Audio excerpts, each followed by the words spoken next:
বাংলাদেশ ১৯৭১ সালের মুক্তিযুদ্ধের পর গড়ে ওঠা এক স্বাধীন স্বপ্নদ্রষ্টা দেশ। কিন্তু এই স্বাধীনতা কেবল ক্ষণিকস্থায়ী হয়নি, এটি জাগিয়ে তুলেছে গণতান্ত্রিক ইচ্ছা ও ভোটের শক্তির মূল্য। আজ আমরা জানব বাংলাদেশের নির্বাচনের ইতিহাস, যেসব নির্বাচন থেকে শুরু করে বর্তমান পর্যন্ত এই জাতি কিভাবে গণতন্ত্রের সংগ্রাম করেছে। ১. ১৯৭৩ স্বাধীন বাংলাদেশের প্রথম নির্বাচন। ১৯৭৩ সালের ৭ মার্চ স্বাধীন বাংলাদেশের প্রথম জাতীয় সংসদ নির্বাচন অনুষ্ঠিত হয়। বঙ্গবন্ধু শেখ মুজিবুর রহমানের নেতৃত্বে আওয়ামী লীগ বিপুল সংখ্যাগরিষ্ঠতা লাভ করে। এটি ছিল একটি নতুন দেশের জন্য গণতান্ত্রিক ভিত্তি গঠনের প্রথম পদক্ষেপ। ফলাফল: বঙ্গবন্ধুর আওয়ামী লীগ প্রাধান্য পায় এবং সংসদের প্রথম অধিবেশন বসে রাষ্ট্র পরিচালনার দায়িত্বে আসে তারা। ২. ১৯৭৯ দ্বিতীয় সংসদ নির্বাচন। এবারের নির্বাচন হল দ্বিতীয়বারের জাতীয় সংসদ নির্বাচন। এই নির্বাচনে বাংলাদেশ জাতীয়তাবাদী দল বিএনপি নেতৃত্বে জিয়াউর রহমান নেতৃত্বে একটি শক্তিশালী ভূমিকা রাখে এবং জয়লাভ করে। এই সময় একটি নতুন রাজনৈতিক সমীকরণ তৈরি হয়, বিএনপি এবং আওয়ামী লীগ কেন্দ্রীয় ভূমিকা নেয়। ৩. ১৯৮৬ ও ১৯৮৮ সামরিক ও বিরোধী দল বর্জিত নির্বাচন। ১৯৮০-র দশকে সামরিক শাসক হুসেন মোহাম্মদ এরশাদের আমলে দুটি নির্বাচনে বিরোধী দলের বড় অংশগ্রহণ না করে বর্জন করে। ফলে নির্বাচনে তৃতীয় ও চতুর্থ সংসদ নির্বাচন হয়েছিল। ১৯৮৬ জাতীয় পার্টির জয়। ১৯৮৮ বিরোধী দলগুলো প্রায় সমস্তটাই বর্জন করে।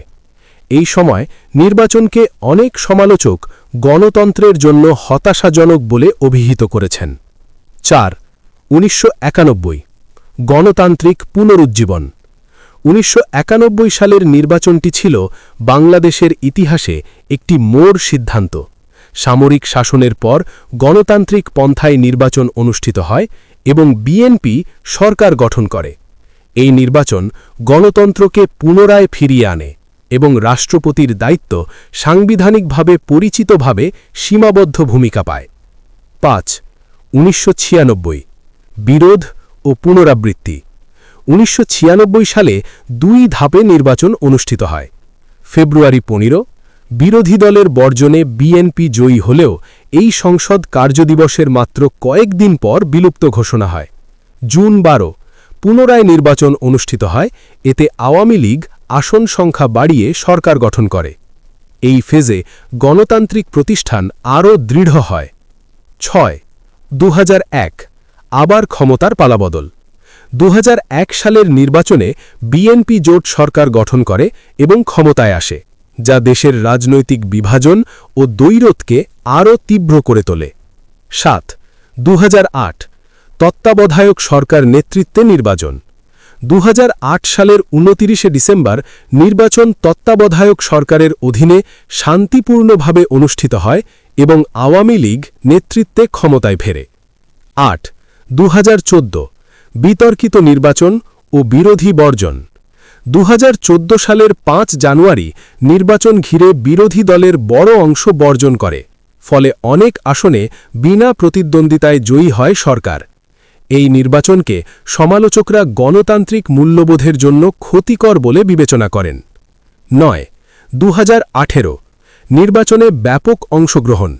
২০১৮ সালের ৩০ ডিসেম্বর একাদশ সংসদ নির্বাচন অনুষ্ঠিত হয় এবং এতে জাতীয় ও আন্তর্জাতিক পর্যায়ে ভিন্নমত থাকলেও ভোট গ্রহণ হয়েছে। ১০. ২০২৪ দ্বাদশ সংসদ নির্বাচন। ২০২৪ সালের ৭ জানুয়ারি অনুষ্ঠিত নির্বাচনে আওয়ামী লীগ আবারও সংখ্যাগরিষ্ঠতা লাভ করে, কিন্তু মূল বিরোধী দল বিএনপি এই ভোট বর্জন করে এবং ভোটে অংশ না নেওয়ার কারণে বিতর্ক সৃষ্টি হয়।